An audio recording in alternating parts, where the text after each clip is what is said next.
తుని పట్టడం చరిత్రను తిరగరాస్తుంది.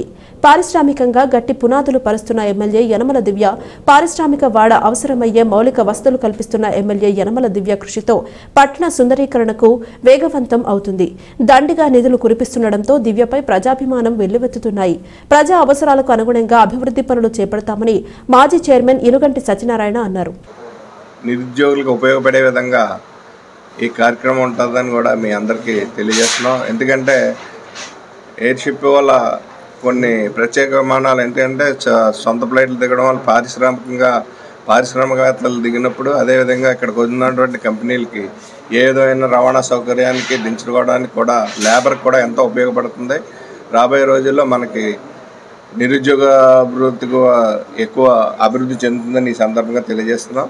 అదేవిధంగా దీని అంతటికీ కృషికి కారకులైనటువంటి మన ప్రీతమ నేత మన ఆశాజ్యోతి యనమల రామకృష్ణ గారు, అదేవిధంగా మన ఎమ్మెల్యే గారు అయిన దివ్య మేడం గారికి తుని నియోజకవర్గ పట్టణ ప్రజల తరఫున ప్రత్యేక ధన్యవాదాలు తెలియజేస్తున్నాం.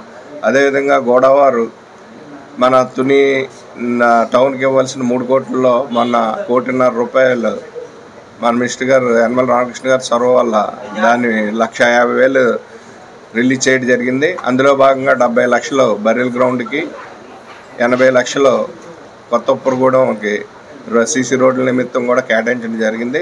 అదేవిధంగా డక్కన్ కంపెనీ వారు కూడా ₹1 కోటి మంజూరు చేయడం జరిగింది. మన యనమల రామకృష్ణ గారు ఎమ్మెల్యే గారు ఈ 30 వార్డులో ఇంపార్టెంట్ ఉన్న వర్క్స్ అన్నీ కూడా దాన్ని జనరల్ ఫండ్ అన్నీ కవరింగ్ చేసుకుంటూ ఎక్కడెక్కడ ఇంపార్టెన్స్ ఉన్నాయో అన్నింటినీ కూడా ఎస్టిమేషన్ వేసి తెలియపరచమని కమిషనర్ గారికి, మున్సిపాలిటీకి ఆదేశాలు, డిఈ గారికి ఆదేశాలు జారీ చేయడం జరిగింది. అందులో భాగంగా 2.5 కోట్లు ఈరోజు అభివృద్ధి పనులకు అన్నింటిలో కూడా శ్రీకారం చుట్టడం జరిగింది.